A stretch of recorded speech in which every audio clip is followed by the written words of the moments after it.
An 8-year-old girl's simple question quieted a crowded town hall and led Karoline Leavitt to share a very personal story about faith and redemption, moving everyone to tears.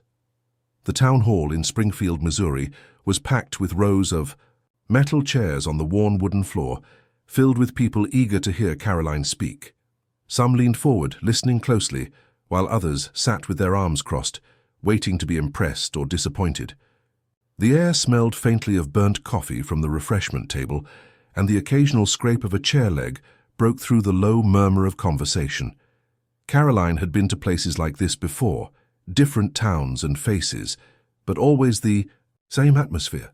Some people came seeking hope, others wanted answers. She was used to tough questions about policies, leadership, and the economy, and had practiced responses for all of them. However, she was completely unprepared for the small voice that suddenly broke through the noise.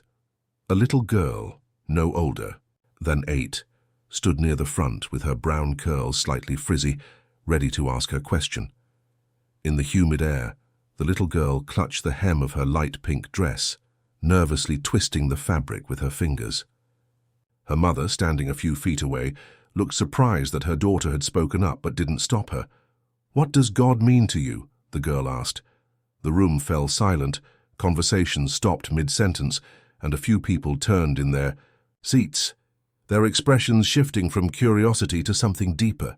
Even those who had been scrolling through their phones just moments before now looked up, waiting. Karoline had been shaking hands, smiling, and making her way through the crowd with practiced ease. But now she froze.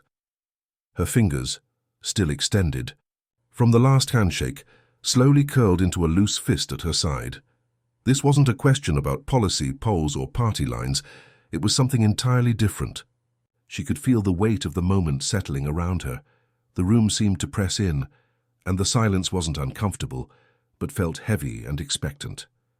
For the first time in a long while, Karoline didn't have an immediate answer. She lowered herself to the girl's level, bending her knees until their eyes met. The girl's expression was open and searching, as if she genuinely wanted to understand, not like the way adults asked questions, fishing for contradictions or trying to prove a point, but with true curiosity. Karoline took a slow breath. "That's a really important question," she said, buying herself a few more seconds. The little girl didn't blink, she just waited. Karoline's mind drifted back to nights spent staring at the ceiling, whispering prayers into the dark, hoping someone, anyone, was listening. She remembered the moments when faith felt effortless, and the ones when it slipped through her fingers, like sand. She could lie, could give a polished, rehearsed answer, something clean and safe, but she didn't want to. Not here, and not to a little girl who had the courage to ask something so simple, yet so profound. She parted her lips to speak, but the words caught in her throat as memories she hadn't planned on sharing tonight came flooding back. Karoline struggled to find the right words when something shifted in her chest, a feeling so raw and sudden that it almost made her gasp. She clenched her hands into fists to steady herself and looked at the girl again. This time, her vision blurred slightly, not because of the bright overhead lights, but because of something deeper. Before she could answer, an unexpected memory surfaced, something she hadn't allowed herself to think about in years. The moment stretched thick and unmoving. The audience didn't fidget, cough, or shift in their seats. It was as if they were holding their breath, waiting for something unplanned, something real. Karoline swallowed, her pulse steady but loud in her ears. She had never been afraid of speaking, not in front of hundreds, not even thousands. But this was different. This wasn't a debate or a soundbite. It wasn't the kind of question where the right phrasing could smooth over the rough edges. Of truth. The little girl, still clutching the fabric of her dress, tilted her head slightly, her face open and patient. She wasn't demanding an answer. She was just waiting. A man in the second row crossed his arms, his expression unreadable, while a woman near the back lifted her phone, aiming it at the scene. The camera was pointed in Karoline's direction, but whether the woman was recording out of interest or waiting for a mistake, Karoline couldn't tell, and it didn't matter. She glanced at the mother standing behind the girl, noticing how the woman's lips parted slightly, as if she wanted to step in, to tell her daughter not to put a public figure on the spot. But she didn't. She let it happen. Karoline exhaled. Slowly. "What does God mean to me?" she repeated, as if saying it out loud might somehow untangle the knot in her throat. Her own voice echoed back, softer than usual, almost fragile, and she wasn't sure why.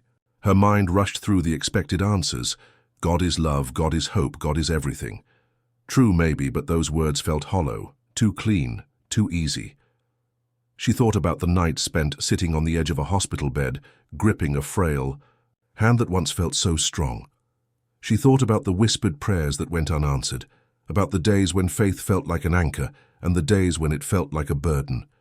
She thought about her own childhood, when believing was simple, before the world became complicated. Karoline took a breath, her fingers curling slightly against her palms. "To me, God is—" She hesitated, not because she didn't know, but because she suddenly understood the weight of what she was about to say. She looked back at the little girl, whose eyes held the kind of trust that only children seem capable of, the kind that makes you want to tell the truth, even when it's hard. When Karoline finally spoke, her voice was quieter than before. "God is the reason I'm still standing here." A faint but unmistakable murmur rippled through the crowd. The man in the second row uncrossed his arms, and the woman with the phone lowered it slightly. But Karoline wasn't finished. She could feel something pushing at her, an old memory clawing its way to the surface. Part of her wanted to shove it back down, but another part, the part that had been carrying it for far too long, knew it was time. Karoline blinked, her throat tightening, but before she could continue, the past came rushing in, demanding to be spoken. Her breath hitched. She hadn't expected to go back there, not here, not now. But the question had opened something inside her, something raw and unresolved. She pressed her lips together, forcing herself to steady her voice. "When I was 19, she began, "I lost someone I loved more than anything in the world." The room, already quiet, became impossibly still. The little girl's expression didn't change, but her grip on her dress loosened slightly. Karoline's fingers found the edge of her blazer, smoothing over the fabric as if to ground herself in the present, but her mind was elsewhere. She could still see it, her father's hands gripping the steering wheel, knuckles white, jaw tight. The rain had been relentless that night, hammering against the windshield as they sped down the highway towards St. Louis General Hospital. Her mother was in the back seat, cradling the body of a boy barely breathing. Her brother. He had been everything to her, 3 years older, full of life, always the one cracking jokes. Karoline's mind drifted back to the dinner table, where her brother's jokes always made their mother roll her eyes with a half smile. He had this way of making people feel like they belonged, like they mattered, until the accident.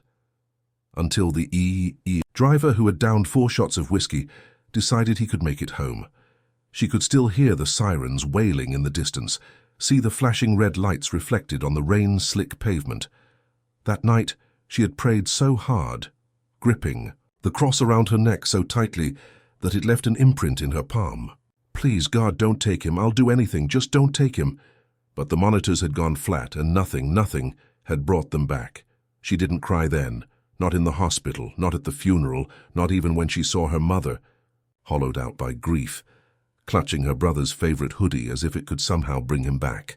It wasn't until weeks later, when she sat alone in a church, staring at the altar, that the tears finally came. Karoline remembered the stained glass windows and how the weight of it all had crushed her that day. She had walked into that church with the last thread of faith she had left, and walked out without it. For years she didn't pray, didn't believe. She told herself that if God was real, he wouldn't have let her brother die on that rain-slick highway, that no loving God would leave a family so shattered. And yet something had changed. Not all at once, not in some grand revelation, but in small moments. It was in the neighbor who left home-cooked meals at their door, even when they stopped answering. It was in the stranger who paid for her coffee, one morning when she hadn't even realized she'd left her wallet at home. It was in the friend who sat with her in silence when she had nothing left to say. Little by little she had started to see it. God wasn't in the things she had lost. He was in the hands that reached for her when she thought she was drowning. She blinked, bringing herself back to the present, to the little girl still waiting for an answer. Karoline looked at the faces watching her, waiting, and her voice was steady when she spoke again. For a long time I thought God had abandoned me, but the truth is, He was the reason I survived it. A heavy exhale swept through the crowd, as if everyone had been holding their breath. The little girl's fingers finally relaxed, her hands falling to her sides.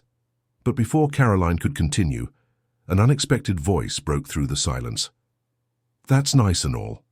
But where was God when my son died?" The words were sharp, not with anger, but with raw pain. Karoline turned toward the source, a man in his late 50s, sitting near the middle of the room. His face was lined and weary, worn in a way that had nothing to do with age. His hands, resting on his lap, were balled into fists, knuckles pale, against his tan skin. Karoline met his gaze, realizing he wasn't trying to challenge or humiliate her. He just wanted to understand. The weight of his grief hung between them, raw and undeniable. She inhaled slowly. "I don't have the answer you want," she admitted. "I don't know why some prayers go unanswered." The man let out a breath, shaking his head slightly, but he didn't look away. He wanted more. Karoline thought back to the night she spent staring at the ceiling, waiting for some kind of sign, some proof that her pain wasn't meaningless.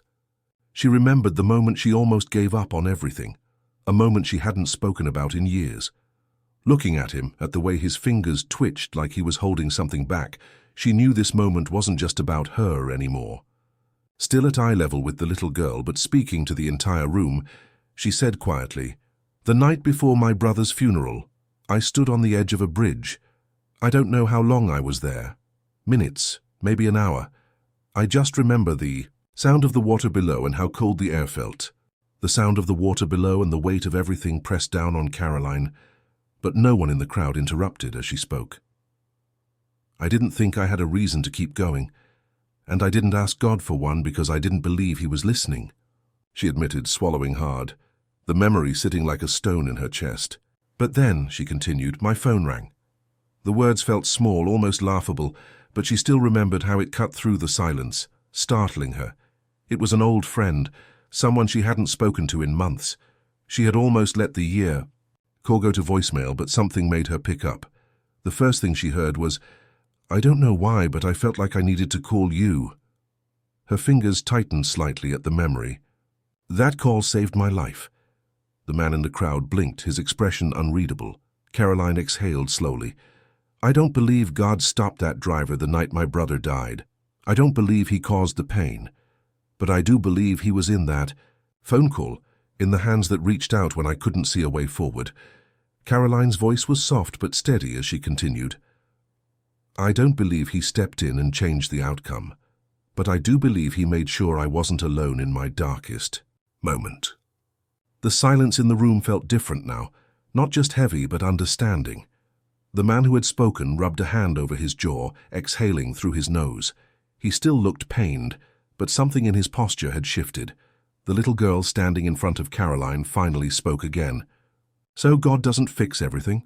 she asked, her voice honest and searching. Karoline's chest tightened at the simplicity of the question, and she shook her head. "No, He doesn't." The girl frowned slightly, thinking, "Then what does He do?" she asked.